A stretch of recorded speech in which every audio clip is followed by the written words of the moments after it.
En l'an de grâce 2018, le duc de Savoie créa, entre autres, son propre podcast.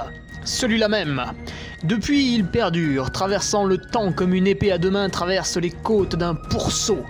Car, fatigué d'entendre la même soupe servie, encore et encore par de vils faquins sur de fades et disgracieuses vidéos YouTube, il dut innover.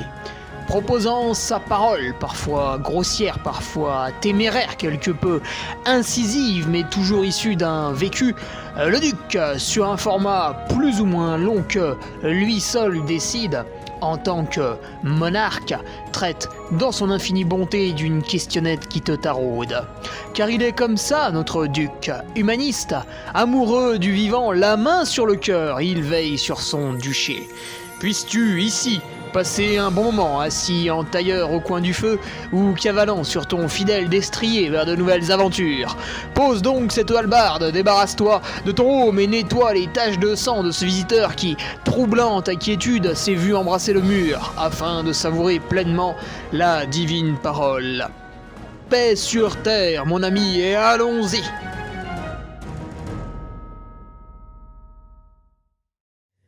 Et c'est parti pour un petit CR vidéo sur cette magnifique course du Swiss Canyon Trail qui a eu lieu ce samedi 5 juin. Donc voilà, je t'ai fait l'état des lieux, là, t'as le parcours sous les yeux, t'as tout. Voilà, faut imaginer l'herbe verte, la pluie à 5h du matin, là, au départ. Et c'est parti. Donc on avait un joli plateau de coureurs, ce qui laissait présager une belle course, du plaisir. Voilà, est-ce que je me présentais avec un état de forme plus ou moins correct ou non? J'en avais pas l'impression, mais je m'attendais pas à cette partie, voilà, que j'ai mis en rouge, ici, à partir du kilomètre 64, il y a eu quelques péripéties. Donc on part, pour situer le contexte, si on prend l'indice de performance, j'avais la 10e cote, alors je n'aime pas trop cette histoire, puis on était un peu serré avec le chiffre 800, donc ça laissait présager, voilà, jour de grande forme, on pouvait se rapprocher un peu du top 5, et puis jour de méforme, ce qui a peut-être été un peu plus le cas, on pouvait dégrader un peu la performance.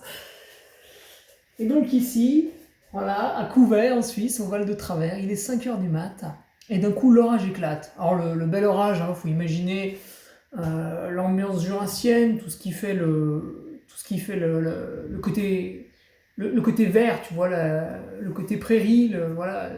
On sent que l'été, quand on y va, on sent qu'il manque pas d'eau, ces gens-là. Et ben voilà, on l'a compris là à 5h du matin pour un départ. Donc à ce moment-là, si tu veux, on n'a pas fait attention aux flaques d'eau parce que rien que sur la route, c'était déjà un ruisseau.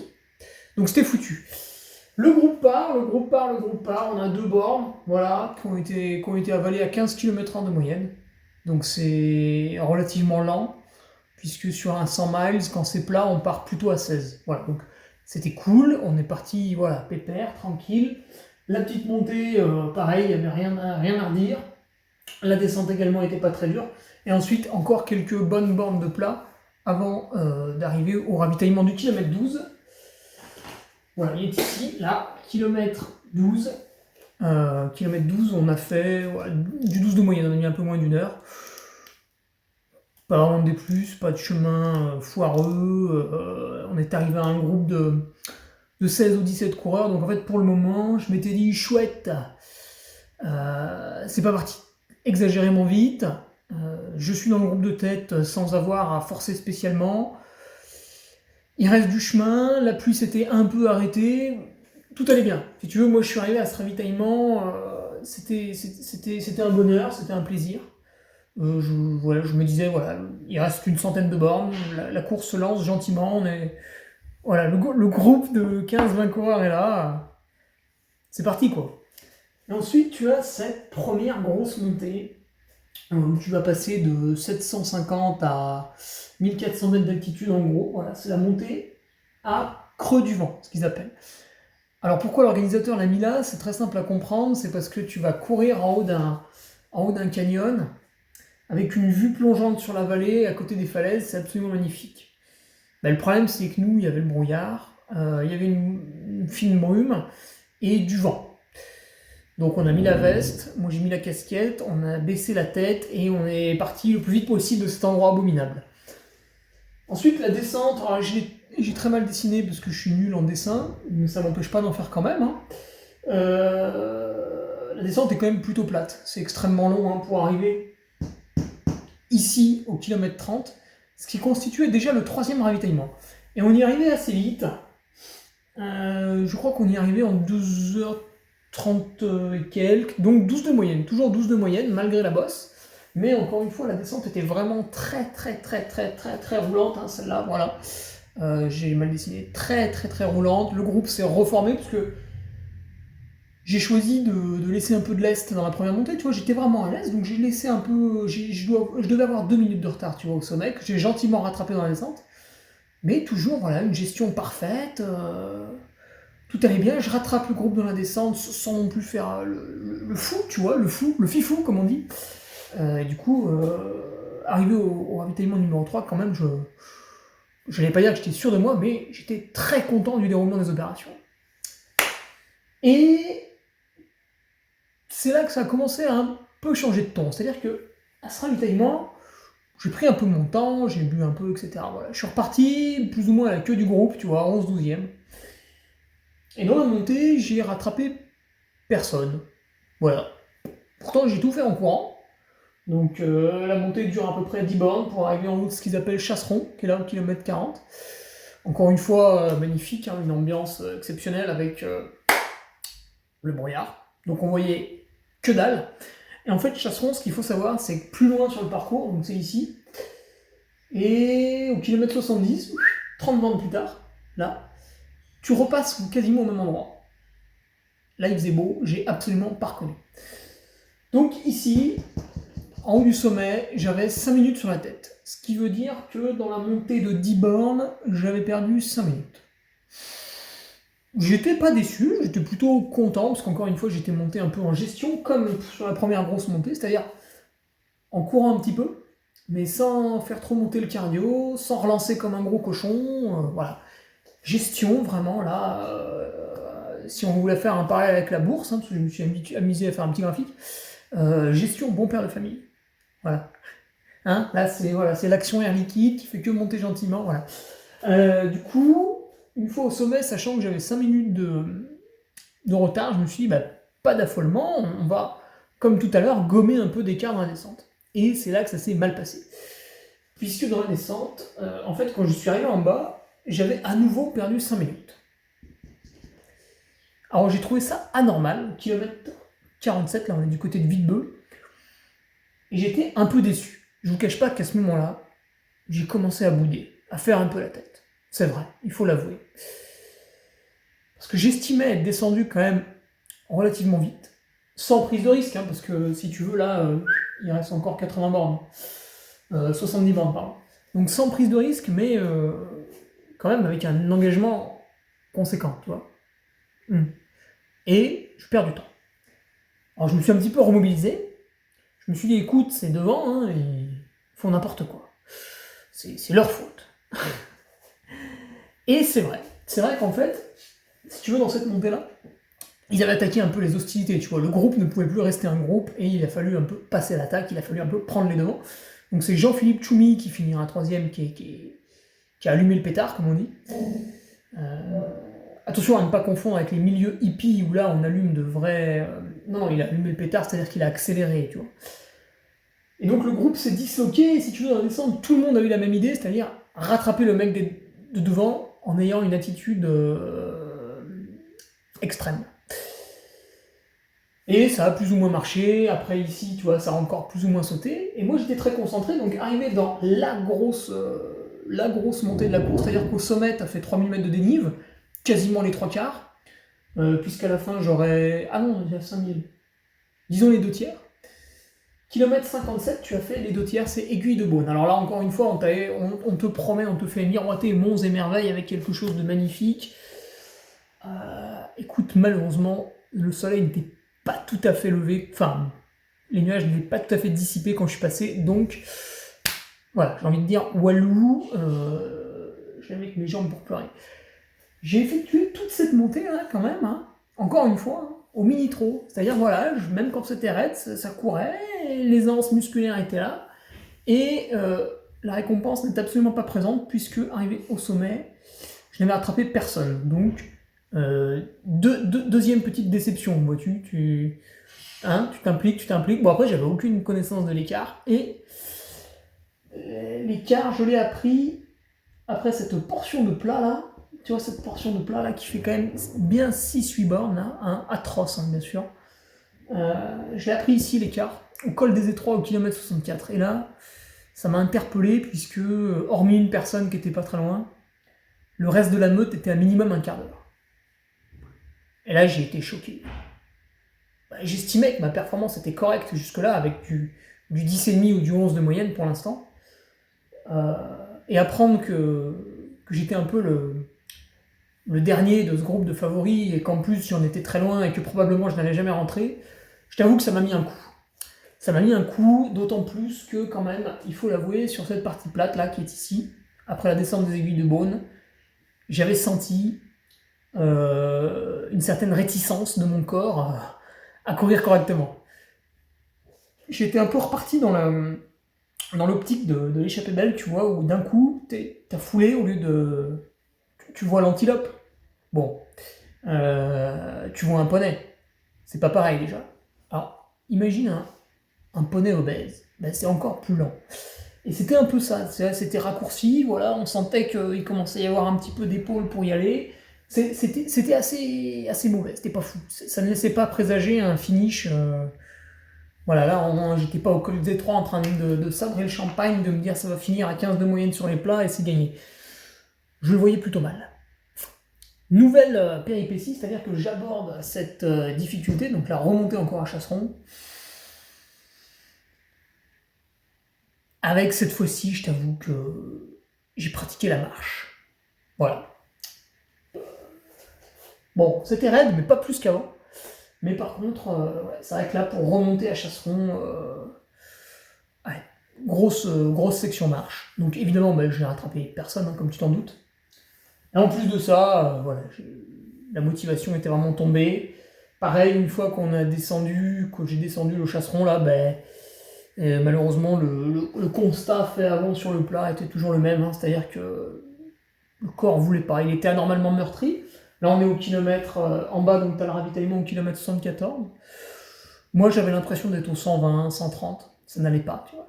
Et je connais cette sensation, puisque c'est celle qu'on éprouve à Champais, du côté de l'UTMB, quand tu es au kilomètre 127, si je dis pas de conneries.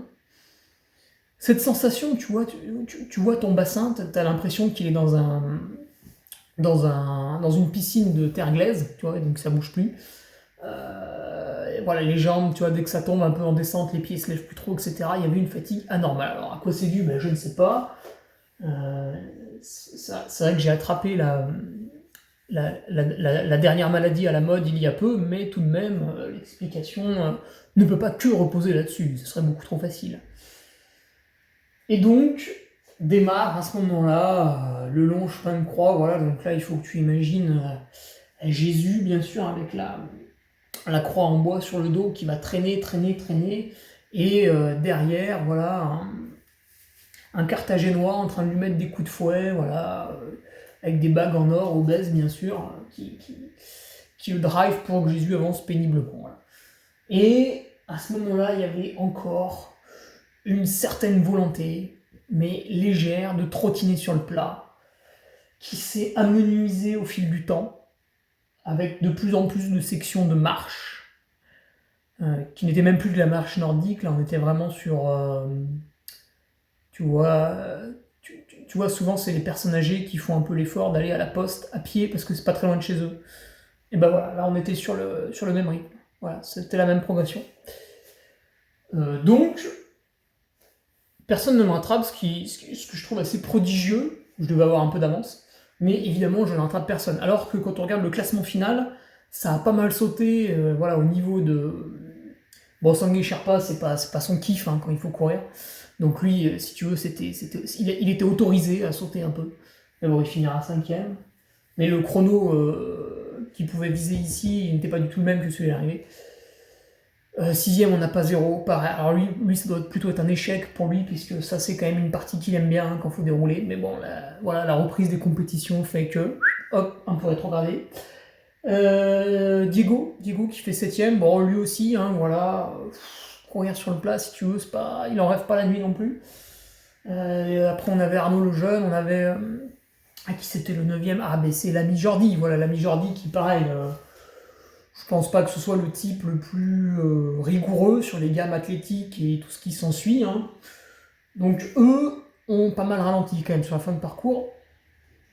Ce qui, si j'aurais bien géré, enfin, bien géré, j'ai bien géré, mais si tu veux, à un moment donné, il faut imaginer, tu pars avec un potentiel de départ qui est ici, pour le faire diminuer. Et moi, en fait, mon potentiel de départ était ici, et il a diminué, tu vois. Donc, forcément, hein, quand tu pars avec un réservoir à moitié vide, bah, tu vas moins loin. Et quand on est arrivé au kilomètre 95, le ravitaillement du chapeau de Napoléon, là, ça a marqué la fracture, voilà. Donc, seul face à l'empereur, eh bien, j'ai été obligé de m'agenouiller et de finir, n'en déplaise à Usul, en marchant. Donc là, ben, il y a 16 km de marche. Voilà. Alors faire 16 km de marche, c'est très long. Il se passe plusieurs choses. Déjà, vous pratiquez la méditation. Donc pour ceux qui me demandaient si je pratique la méditation à l'entraînement, non, parce que je fais des sorties longues, j'en ai pas spécialement besoin. Et aujourd'hui, ben voilà, 16 bornes de méditation à la fin. Vous avez aussi un sentiment de nullité qui grandit en vous, hein, qui se fait de plus en plus, qui est de plus en plus prononcé. Et puis c'est le moment où certaines personnes commencent à vous redoubler. Voilà, donc j'ai dû passer de la 11e à la 16e place, puisqu'il y en a deux qui ont profité des 200 derniers mètres pour me doubler, et cette bonne guerre, j'aurais fait exactement pareil. Et donc ces gens-là qui vous doublent, en trottinant, en courant, voilà, d'une quelconque façon, eux ils sont un peu dans leur course, tu vois, ils sont en train de remonter, ils sont dans un spirit qui peut être tout le tien, et ils te renvoient encore plus à ta médiocrité que tu constatais déjà depuis un moment. Donc ces 16 km ont vraiment été extrêmement longs et pénibles. Ce qui fait qu'une fois arrivé dans la ville, et oui, puisqu'il y avait 1 km de goudron à la fin pour traverser les habitations et atteindre le stade, je n'ai toujours pas recommencé à courir.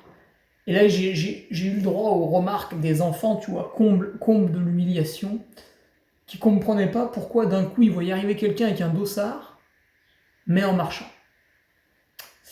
Écoute, c'était comme ça, l'essentiel est tout de même d'arriver au bout, puisque ces 111 km maintenant je les ai dans les jambes. Voilà, si c'était les courses qui me manquaient pour ma préparation, eh bien c'est fait, je suis en train de la digérer actuellement, et on ne peut qu'espérer être meilleur au 90 du Mont Blanc. De toute façon, être moins bon, à mon avis, c'est dur, hein, quand même, il faudra vraiment faire des grosses conneries, mais pourquoi pas. Donc rendez-vous le 2 juillet pour 90 bornes, mais 90 bornes voilà, qui vont plus ressembler à ça, tu vois, plus de montées-descentes sans arrêt. Hein. Donc là, on ressortira les bâtons, et on fera de la marche à 1500 mètres par heure, et ça va bien se passer. Voilà. Terminus pour la Suisse, bah, qui restera un pays libre, hein, qu'est-ce que tu veux. Tu viens d'écouter le podcast du Duc de Savoie. Si tu souhaites approfondir avec de pertinents articles d'éminents spécialistes, rejoins le Patreon. Tu feras ainsi partie, en tant que fidèle patriote, de la très prestigieuse Duke Army. Si l'humour est ton leitmotiv et que tu n'as peur de rien, viens sur l'Instagram. Si tu veux espionner le Duc, car tu es vil et sournois, son Strava est également à ta disposition. Enfin, si tu es vieux, presque sénile et ou débute dans les réseaux sociaux, contente-toi de suivre sa divine page Facebook, les liens sont dans la description. Que Dieu te garde et à la semaine prochaine.